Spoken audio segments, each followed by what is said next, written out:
গাজা আমার আপনার 14 গোষ্ঠীর বাপে কেউ বানায় নাই। এটা কে বানাইছে? আল্লাহ সৃষ্টি করছে। একটা সুন্দর নারী আমার সামনে দিয়ে যাচ্ছে, তার সৌন্দর্য লাবণ্যতা দেখতে পারছি। আল্লাহ বলছে আমার সৌন্দর্যকে উপভোগ করো। সরকারি একটা আইন আছে 2.2 এরপরে 5 পয়েন্ট গাজা আপনি সেবা করতে পারবেন। আর আল্লাহ পাক রব্বুল আলামিন সূরা আর রহমানের মধ্যে বলে ফাবিয়া আলাই রব্বুকুম আতুকাজ্জিমান, তুমি কোন নিয়ামতকে অস্বীকার করবা? গাজা আমার আপনার 14 গোষ্ঠীর বাপে কেউ বানায় নাই। এটা কে বানাইছে? আল্লাহ সৃষ্টি করছে। আল্লাহ সৃষ্টি করছে। এখন আমাদের কিছু পাগল আছে, এরা লিমিট খরচ করে ফেলে। যে কোনো জিনিস লিমিট খরচ করাই হারাম। সরকারি আইন আছে আমরা 2.2 গ্রাম গ্রহণ করতে পারবেন।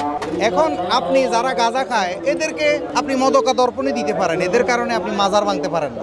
যেমন আমি একটা বিড়িও খাই না, কিন্তু গাঁজা যারা খায় এটা তার ব্যক্তিগত বিষয়, তার হিসেবতেই দিবে। আল্লাহ সৃষ্টি করছে। যদি একবারে নিষিদ্ধই হইতো তাহলে আল্লাহ তো বন্ধ করে দিতে পারে। আল্লাহ এটা সৃষ্টি করে কেন? আল্লাহ এই বর্ডার দিয়া বিডিআর, আর্মি, এসএসএফ, এই গ্র্যান্ড বোমা হামলা সব কিছুর বেড়িবাঁধ পার করি এই গাজা কেন আমাদের কাছে পর্যন্ত পৌঁছে? নিশ্চয় এটা আল্লাহর কোনো ইশারা আছে। এটা তো আপনি আমার কোনো ক্ষমতা নাই, এটা আল্লাহর ক্ষমতা। এখান থেকে একটা নারী, যে সুন্দর নারী, যে আমরা দুজন একসাথে যাচ্ছি, দুজনের পলক কিন্তু সেই নারীর দিকে যাবে। এটা আর শয়তান আদুবুল ইনসান, শয়তান তো মানুষের শত্রু, ধোঁকা দিতেই পারে। তো এই নারীর দিকে যখন চোখ যাবে তাহলে এটাকে কিভাবে আমরা হেফাজত? এটা শোকের বিষয়, এটা আনন্দের বিষয়। একটা সুন্দর নারী আমার সামনে দিয়ে যাচ্ছে, তার সৌন্দর্য লাবণ্যতা দেখতে পারছি। আল্লাহ বলছে আমার সৌন্দর্যকে উপভোগ করো। তো একটা নারী যাচ্ছে, আমি তো এটা উপভোগ করবো, আনন্দের বিষয়। আল্লাহ তো বলছে সুন্দর জিনিস। কেন আমি কুখেয়াল করব না? আমি ওর দিকে কুখেয়াল করব না। আল্লাহ এর দিকে তাকাইয়া ভাববো যে আল্লাহ কত সুন্দর, আহা এই নারীটা এত সুন্দর।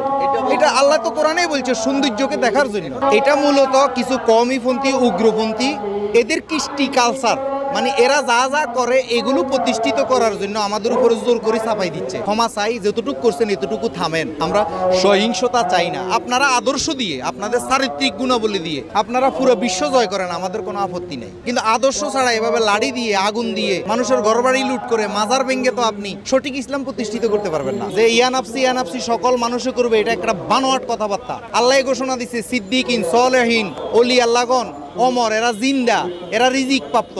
তাইলে এদেরকে মানুষের কাতায় পড়ে না, মানুষের কাতারে তারাই পড়ে। সূরা ফুরকানের 27 নম্বর আয়াতে আসছে, জালিমগণ কাল কিয়ামত দিবসে আফসোস করবে কেন একজন ওলির সাথে, রাসূলের সাথে সম্পর্ক করে নাই। শুধু এর লাগি আফসোস করবে, নামাজের জন্য, রোজার জন্য, হজের জন্য, যাকাতের জন্য, এগুলো কিচ্ছুর জন্য আফসোস করবে না। সূরা ফুরকানের 27 নম্বর আয়াতে আসছে, ইয়াউমা ইয়াদুজ জালিমু আল ইয়াউমা নাখতিমু আফওয়াহিম ওয়া তুকাল্লিমুনা আইদিহিম ওয়া তাশহাদু আরজুলুহুম বিমা কানু ইয়াকসিবুন। এরকম একটা 27 নম্বরে মেবি এরকম একটা আয়াত আছে।